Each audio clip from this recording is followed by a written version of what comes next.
CNBC-TV18.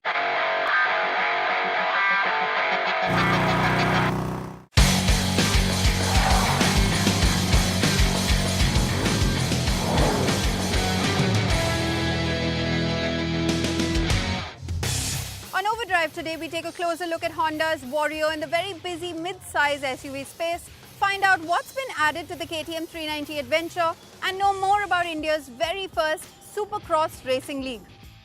Hello and welcome to Overdrive. I'm Soini Dutt. Honda has finally taken the wraps off its mid-size SUV, the Elevate, and it's about time that they did so because the last SUV they sold in India was the CRV, which exited the country way back in 2020. Now, bookings will begin next month, but before that, let's take a look at all the details.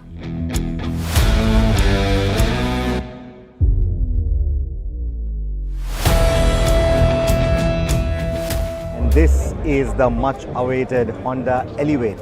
I'm going to call it I'll Wait, because you see, Honda has completed 25 years in India and they've made their fans wait for a rather long time for this SUV, that proper Creta rival. Let me give you a closer look. The front end is the most pretty angle for this car, or should I say the most imposing angle, because they've given it a rather upright grille, and it's a huge grille. In fact, in the white color, it almost looks like a mini Land Cruiser. And that's with all the horizontal detailing that you see for the headlights, and that interfacing with this upright grille. I think that front end looks really good. And if we move to the side, it's got 7-inch rims shod with 215 section tires, so that's broader tires, broader rubber than the Honda City. In terms of the cladding, you get the squared wheel arches, and the cladding is nice and thick, so that gives it that muscular SUV look. And if you look at the bonnet, it's pretty flat. It's a clamshell bonnet. It's pretty flat when you look at the angle, and then when you actually look on top of it, it's got some nice contouring on it. The windscreen is quite sharply raked, not too upright here. It may not look very tall to you, but honestly, it is quite a tall car, at least in terms of the dimensions. It's taller not just than the Volkswagen Tiguan and the Kushaq, but also taller than the Seltos or the Creta. And in terms of the width, it is wider than the Volkswagen siblings, the Tiguan and the Kushaq, and the wheelbase is as much as the Tiguan. So you again get LED tail lights. You can see the design inspiration or the design language being very similar to the Honda City or even the Amaze for that matter. And you see the iVTEC badging. I'm going to come to that in a bit, but here what this hides is a 458 litre boot, which again is a pretty good number.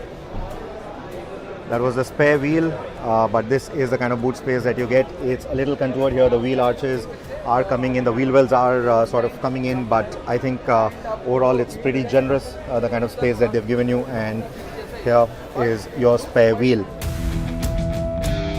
So that's the cabin. So you get this forward finish here. It's got a satin finish on top of it, and then you get this dark brown upholstery. It's not the typical beige upholstery that we see with Honda and Hyundai cars. This is a nice brown upholstery that you get here. That brown and black, that interface is looking quite nice. You get a 10.25-inch screen up here. You can see the reversing camera feed coming through. So it doesn't get a 360-degree camera, you get a reversing camera. And there, if you see underneath, yeah, that's Ritesh pointing that out. So that is the lane watch camera. So it will tell you if anyone is in your blind spot. That is the steering wheel for you, multifunction steering wheel. You also get a 7-inch multi-info display. And it's very much like what we've seen in the Honda City, where the speedometer needle is an analog needle and the rest of the display is TFT. So that similar configuration carries through. So 7-inch for that, 10.25-inch for this. You also get the Honda Connect tech with it.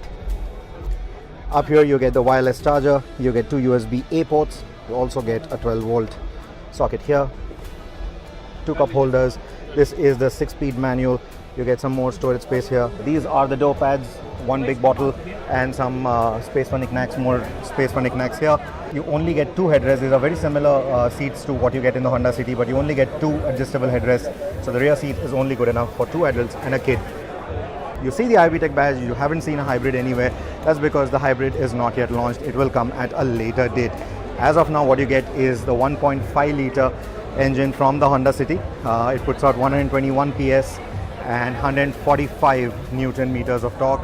And while Honda hasn't given out the figures yet, they claim that it will have best-in-class emissions and best-in-class fuel economy as well. Bookings open in July and the vehicle goes on sale in August. Deliveries will begin around that same time, around the festive season. And in terms of the safety, despite that upright grille, despite the tall stance of the front end, pedestrian safety is going to be best in class, is what Honda says. And you can see the camera right here. It also comes with the Honda sensing technology. The ADAS functions will come to most of the variants of this car, is what we are told, which tells me that the starting price for this vehicle is going to be slightly on the higher side. And knowing Honda, it's a premium vehicle, so it will have a premium positioning as well. So expect the pricing to be in the zone of the 1-liter engine variants of the Kushaq and the Taigun. It will be around that. And when the hybrid comes out, it will compete with the likes of the Grand Vitara hybrid or the High Rider hybrid. Now this Elevate is a global model for Honda, which means that it will be produced in India, but it will be exported to other parts of the globe, right-hand as well as left-hand drive markets. And this will be followed by the hybrid, like I said, but there'll also be an EV variant that will come out at some point within the next 3 years, is what they're saying. And in terms of the EV, I expect a battery capacity of between 45 to 55 kilowatt hours. Honda has sold 3.9 million vehicles in India in the last 25 years of their existence in our country, and most of it has come on the back of sedans: Accord, Civic, Honda City, of course, Amaze, and there has been the CR-V, of course, but CR-V, BR-V, WR-V, but this is going to be their first proper crossover, and they have big expectations from it, and I think this vehicle will deliver on most of those expectations. Currently, the Tapukara plant has a planned capacity of about 180,000 units. And yes, to prepare for Elevate, we've been increasing and ramping up our production. So we have a capacity we are producing about 540 cars per day till last year. Now this has been actually increased, so 620 cars. Definitely we like to be in the SUV growing segment. That is how the Elevate is being designed. So we have done a lot of extensive surveys in the market and what people they actually want from their SUV. What do they expect Honda to make an SUV like? So with all that survey knowledge, we have made and designed this car specifically for Indian market. And as you said, this is a global model, but India is a lead country. In other news, Maruti Suzuki has launched the Jimny starting at 12.75 lakh rupees for the manual transmission variant. But if you were to go for the top end automatic trim, you would have to shell out somewhere close to 18 lakh rupees on road.